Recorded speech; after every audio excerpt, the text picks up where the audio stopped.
ঈদ মানেই ঘরে ফেরার আনন্দ, কর্মজীবনের কাজের চাপ, তিক্ততা পেছনে ফেলে স্বজনদের কাছে ফেরা। আনন্দে জীবন যেন প্রাণ ফিরে পায়। কিন্তু নিমিষেই এই আনন্দ বিষাদে পরিণত হতে পারে। ঈদ যাত্রা অনেক সময় পরিণত হয় দুর্ভোগ আর দুর্ঘটনায়।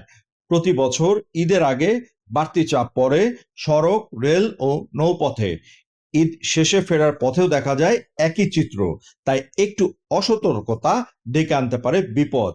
বিশেষজ্ঞরা বলছেন, দুর্ঘটনার অন্যতম প্রধান কারণ চালকদের বেপরোয়া গতি। কিন্তু দোষ কি শুধু গাড়ি চালকেরই? যাত্রীদের হুড়োহুড়ি, চলন্ত গাড়িতে ওঠানামা, ছাদে ভ্রমণ কিংবা অতিরিক্ত যাত্রী হয়ে যানবাহনে চড়া, এসবও কিন্তু ঝুঁকি বাড়ায়।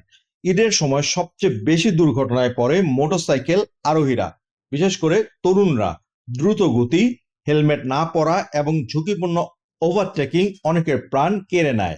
তাই মোটরসাইকেলে অবশ্যই মানসম্মত হেলমেট রাখতে হবে, ট্রাফিক আইন মেনেও চলতে হবে। কিশোর ও তরুণদের হিরোইজম বা বীরত্ব প্রদর্শন এখন একটি স্বাভাবিক প্রবণতা।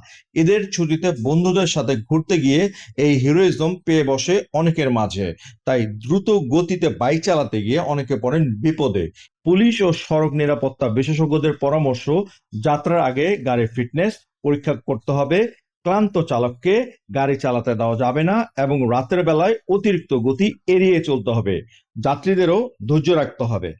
কয়েক মিনিট আগে পৌঁছানোর চেয়ে নিরাপদে পৌঁছানো গুরুত্বপূর্ণ। মনে রাখবেন, পরিবারের মানুষগুলো আপনার অপেক্ষায়।